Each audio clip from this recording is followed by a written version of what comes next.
पूज्याय राघवेन्द्राय सत्यधर्मरताय च ಭಜತಾಂ ಕಲ್ಪವೃಕ್ಷಾಯ ನಮತಾಂ ಕಾಮಧೇನವೇ. ನಾನು ನಿಮ್ಮ ಸುಧೀಂದ್ರ ತೀರ್ಥರು ಮಾಡ್ತಿರುವಂತಹ ನಮಸ್ಕಾರಗಳು.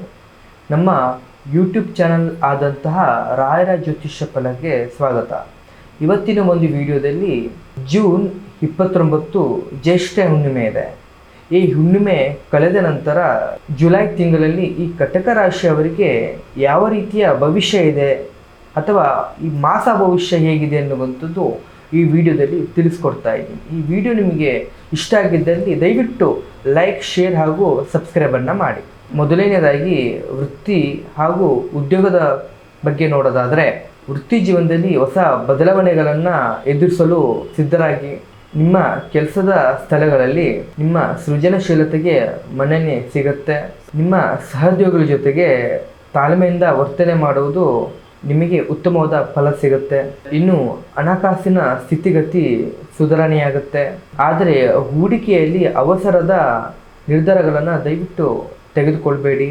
ಕುಟುಂಬದ ಅವಶ್ಯಕತೆಗಳಿಗೆ ಅನುಸಾರವಾಗಿ ಹಣ ತುಂಬ ಖರ್ಚಾಗುವಂಥದ್ದು ಆಗುತ್ತೆ.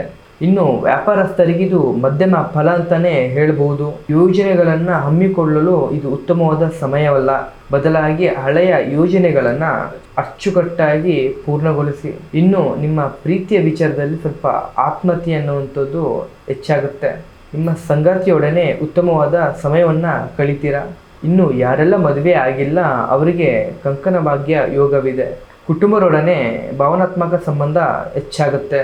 ಮನೆಯಲ್ಲಿ ಸಣ್ಣ ಪುಟ್ಟ ವೈಮನಸ್ಸುಗಳನ್ನು ನಿಮ್ಮ ತಾಳ್ಮೆಯಿಂದ ಬಗೆಹರಿಸ್ಕೊಳ್ಳಿ. ಇನ್ನು ತಾಯಿಯ ಆರೋಗ್ಯದ ಬಗ್ಗೆ ಸ್ವಲ್ಪ ಕಾಳಜಿಯನ್ನು ವಹಿಸಿ. ಇನ್ನು ಆರೋಗ್ಯದ ವಿಚಾರದಲ್ಲಿ ನೋಡೋದಾದರೆ, ಅತಿಯಾದ ಚಿಂತೆಯನ್ನು ಬಿಟ್ಟು ಪ್ರಕೃತಿಯೊಡನೆ ಸಮಯವನ್ನು ಕಳೆಯಿರಿ. ಮಾನಸಿಕ ಶಾಂತಿಗೆ ಹೆಚ್ಚಿನ ಆದ್ಯತೆಯನ್ನು ನೀಡಿ. ನಾನು ಹೇಳುವಂತಹ ಪರಿಹಾರಗಳನ್ನು ದಯವಿಟ್ಟು ಮಾಡಿಕೊಳ್ಳಿ. ಶಿವನಿಗೆ ಬಿಳಿ ಹೂವುಗಳನ್ನು ಓಂ ನಮಃ ಶಿವಾಯ ಅಂತ ಜಪಿಸಿ. ಸೋಮವಾರದಂದು ಅಕ್ಕಿಯನ್ನು ದಾನವನ್ನು ಮಾಡಿ. ಶಾಂತವಾಗಿ ಕುಳಿತು 10 ನಿಮಿಷ ಧ್ಯಾನವನ್ನು ಮಾಡಿ. ಈ ಜುಲೈ ತಿಂಗಳು ನಿಮಗೆ ತಾಳ್ಮೆ ಮತ್ತು ವಿವೇಕದ ತಿಂಗಳು ಅಂತಲೇ ಹೇಳ್ಬಹುದು. ಇದಾಗಿತ್ತು ಕರ್ಕಟ ರಾಶಿಯವರ ಜುಲೈ ತಿಂಗಳ ಮಾಸ ಭವಿಷ್ಯ. ಈ ವಿಡಿಯೋ ನಿಮಗೆ ಇಷ್ಟ ಆಗಿದ್ದಲ್ಲಿ ಲೈಕ್, ಶೇರ್ ಹಾಗೂ ದಯವಿಟ್ಟು ಸಬ್ಸ್ಕ್ರೈಬನ್ನು ಮಾಡಿ. ಹಾಗೆ ನಿಮ್ಮ ಜೀವನದಲ್ಲಿ ಯಾವುದೇ ರೀತಿಯ ಗುಪ್ತ ಸಮಸ್ಯೆಗಳಿದ್ದರೂ ಕೂಡ ಈ ಕೆಳಗಂಡ ನಂಬರಿಗೆ ಕರೆ ಮಾಡಿ ಅಥವಾ ನೇರವಾಗಿ ಬಂದು ಕೂಡ ನಮ್ಮನ್ನು ಭೇಟಿಯಾಗ್ಬೋದು. ಧನ್ಯವಾದಗಳು.